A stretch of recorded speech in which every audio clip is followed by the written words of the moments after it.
11:30 a.m. She leaves for a short walk. 2 p.m. She's not home. By dusk, neighbors sweep the bank with flashlights. On the ground, her keys and bottle. In the water, answers no one wants. If it's all just bad luck, why do the details read like a struggle written in skin and silt? If this is an accident, where are the explanations? If no one saw a struggle, who dragged a 15-year-old toward that water? And why did the first official word call it anything else? Welcome to Fractured Files, where careful detail meets long memory. Tonight, a mountain town festival, a missed curfew, and a search lit by flashlights along a riverbank, a case held in the gray for years. A partial DNA profile that waited through decades, and a name that surfaced only after the owner placed his own DNA into a public pool, never expecting it to reach back. Danielle Houchins was born on November 11, 1980, in Alexandria, Minnesota. Her parents added a brother and a sister soon after. When the youngest arrived, the family took an offer that felt like a clean fit and traded flat horizons for mountains. The move carried them to Belgrade, Montana, a quiet place ringed by ridgelines, far from big cities, close to country. People drove hours to visit. Skiers came when first snow-held hikers arrived, when the trails dried and the rivers dropped. The Houchins family stayed because the work and the landscape made sense. Both parents joined the ski patrol. They liked cold mornings and problem-solving with ropes and radios. They liked getting people safely off the mountain when turns went wrong. Danielle learned that rhythm early. Weekends meant skis and lift chairs, or a trailhead with a sandwich in a pack. Spring and summer added fishing and boat days on nearby rivers. She found climbing and loved it, chalking her palms and learning to read faces of rock-like sentences. School wasn't set aside so she could run outside. She ran toward both teachers, saw a fast mind and a steady work ethic. By 15, she sat among the top students in her class with plans most teenagers only sketch.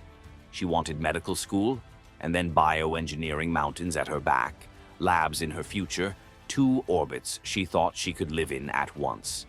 September 21st, 1996, the town threw open its streets for the annual festival. Music teased through the air. Families camped in folding chairs near the stage. People who had known each other for years stopped to trade updates in the street Danielle planned to meet friends that evening. Before that, she had hours to spend and didn't want them to drain away on a couch. There was a trail near the river not far from town, a place she knew her mother asked her to be back by 2. Danielle didn't have a watch, so her mother took hers off and fastened it on the girl's wrist. A small circle of time that would anchor the afternoon, Danielle grabbed a bottle of water and left around 11:30, promising she would be home on time. 2 came and went. No Danielle. Her mother felt the first small pinch of worry and brushed it away. Guests were due soon. Time slips when the air is bright and the trail bends into trees. Then the worry took a shape she couldn't ignore. She asked a friend to ride with her and drove to the lot where the trail begins. Danielle's white pickup sat there, doors unlocked, quiet in the sun. The emptiness inside the cab felt louder than an engine. Danielle wasn't nearby. The 2 women started along the path, calling her name. It took only a short walk to find her keys and the water bottle lying on the ground. That was the moment the afternoon broke. There was no cell phone in a pocket to tap and dial. Danielle's mother drove to the police station and asked for help. Search teams arrived about an hour later and moved out in lines, checking the path, combing the brush, scanning the riverbank. Radios relayed small observations that didn't connect to anything useful. The light thinned, cold crept into the trees, temperatures pressed toward freezing. Officials called the search for the night and planned to return at first light. Her friends and family did not stop. They split into small teams and moved with flashlights through the wooded margins of the river. One group was a father and his two sons, friends of Danielle's sister. They swept beams along the bank a few hundred yards from the parking area and caught the glint of something in the water.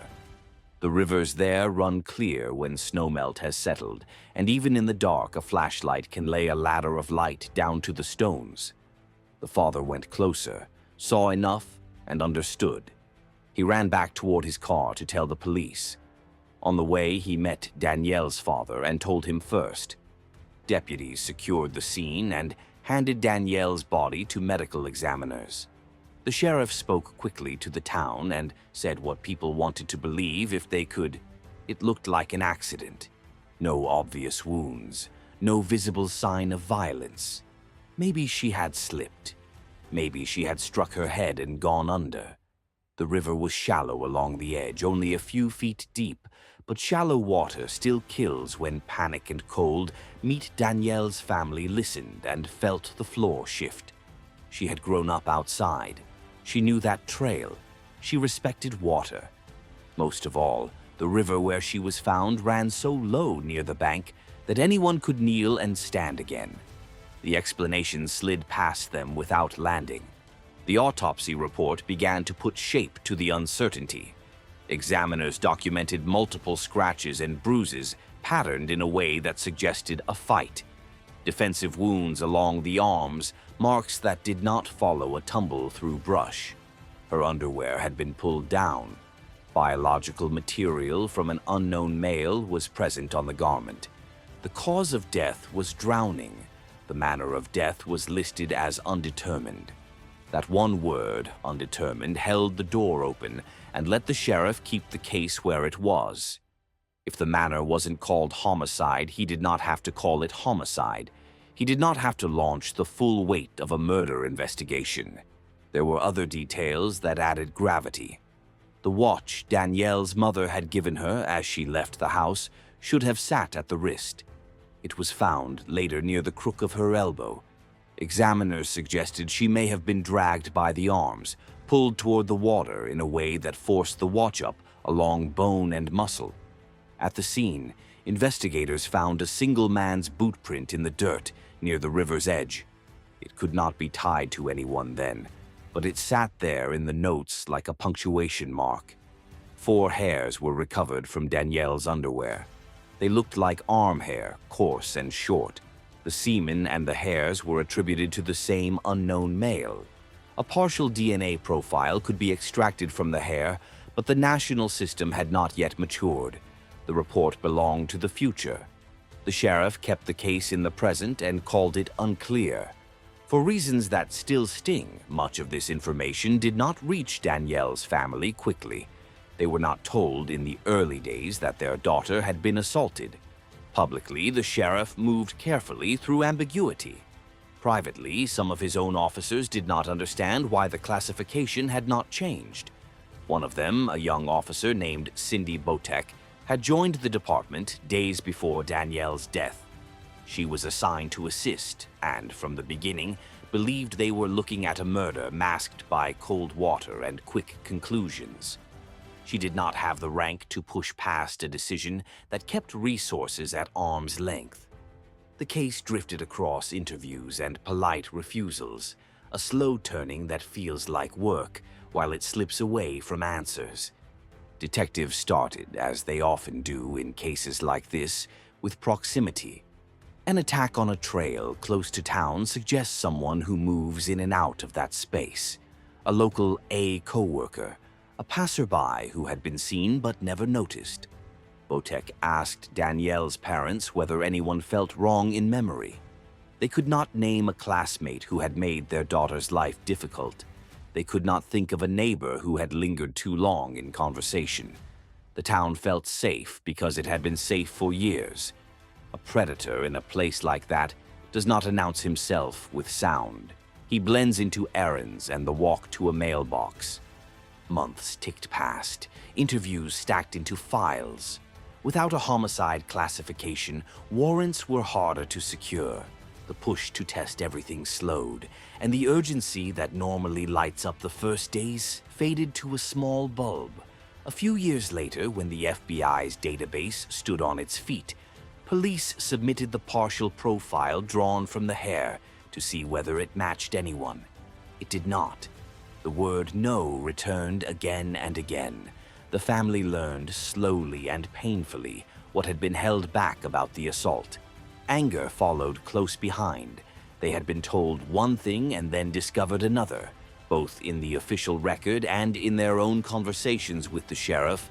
He later claimed he had always believed it was murder, that he had never considered it an accident.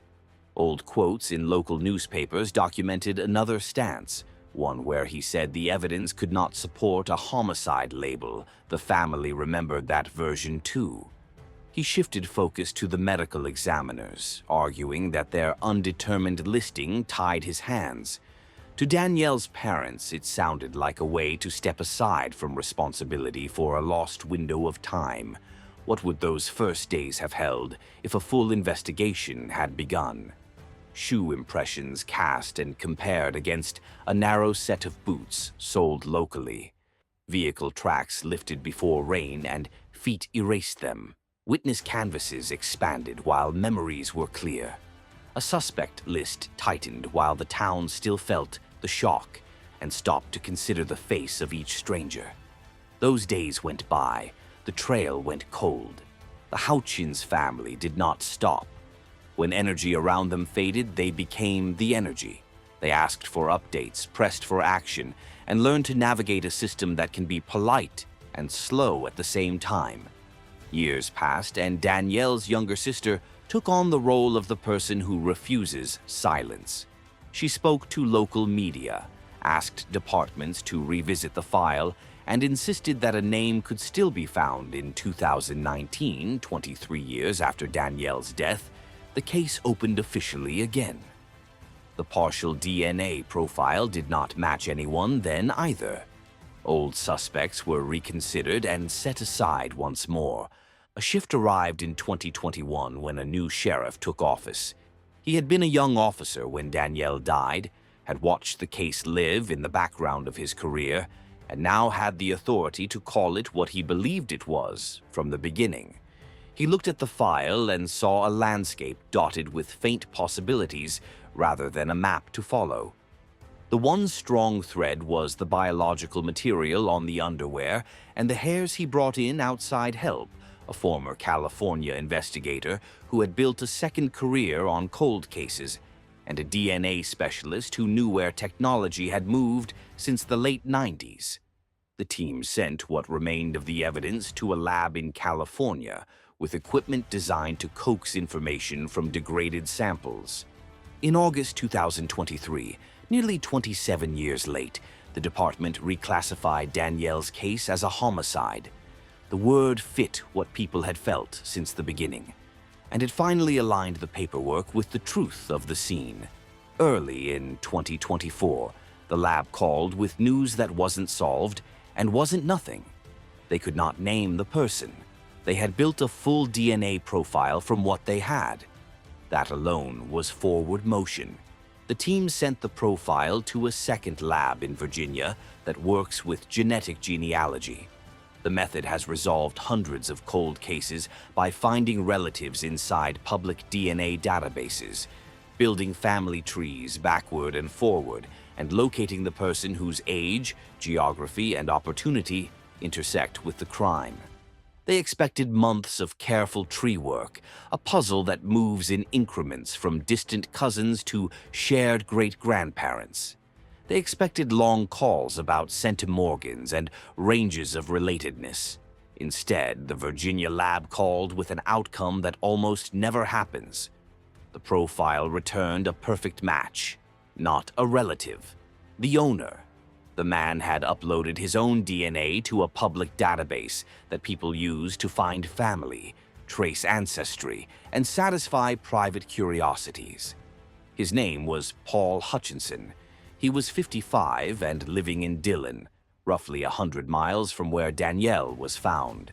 In 1996, he had been 27, a biology student at the University of Montana, about 12 miles from Belgrade.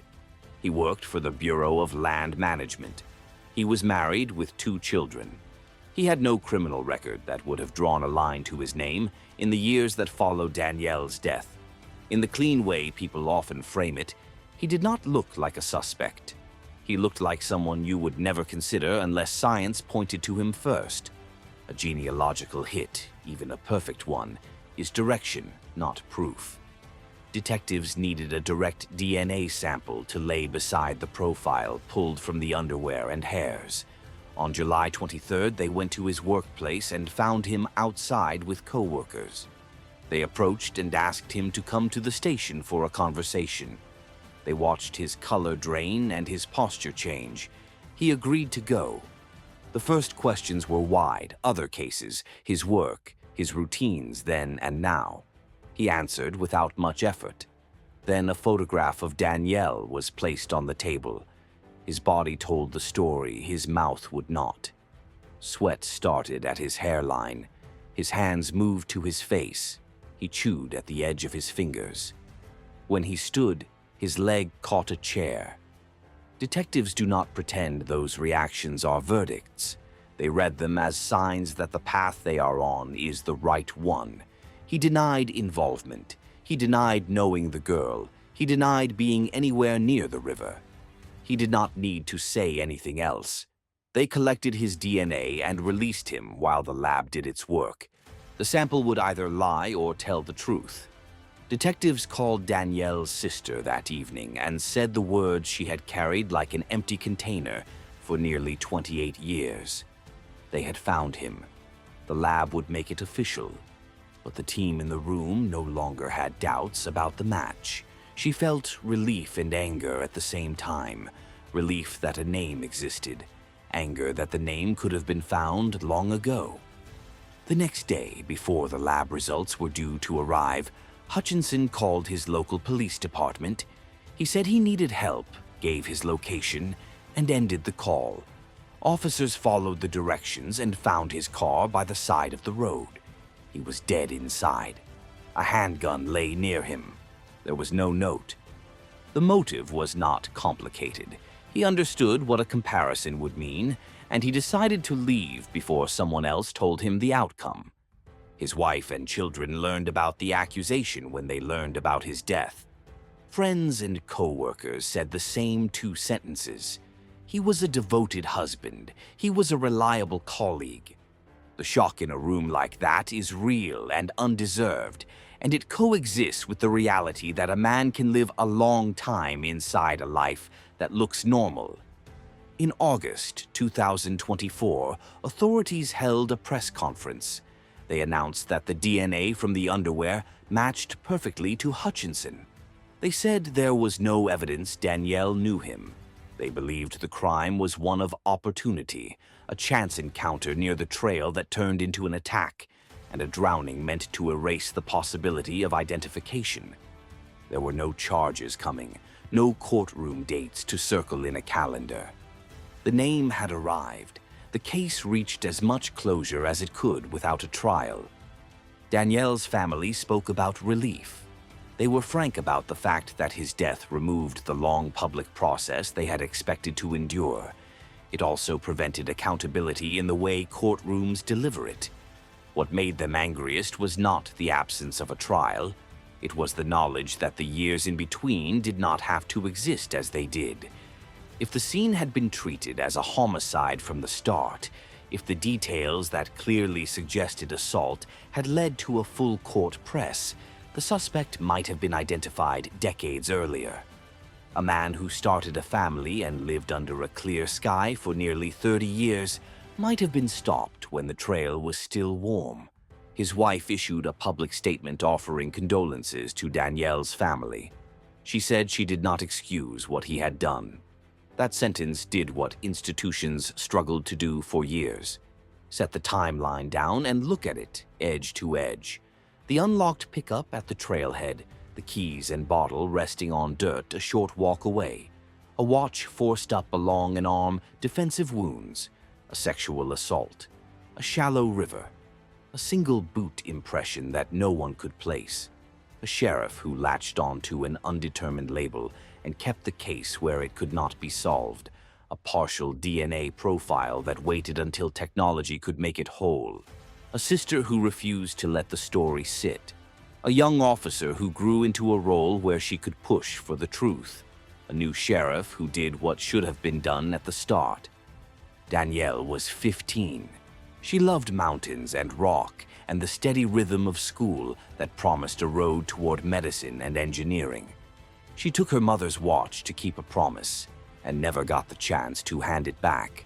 The people who found her that night were neighbors, the sort who still come when someone calls. The people who carried her case forward were family, officers, and scientists who believed patience was a kind of work. The result did not rewrite the past. It kept the past from being argued away. This is Fractured Files. If this careful deep dive matters to you, please like the video, subscribe, and share it so more people see these cases treated with the attention they deserve. New investigations are coming soon. Stay safe and stay watchful.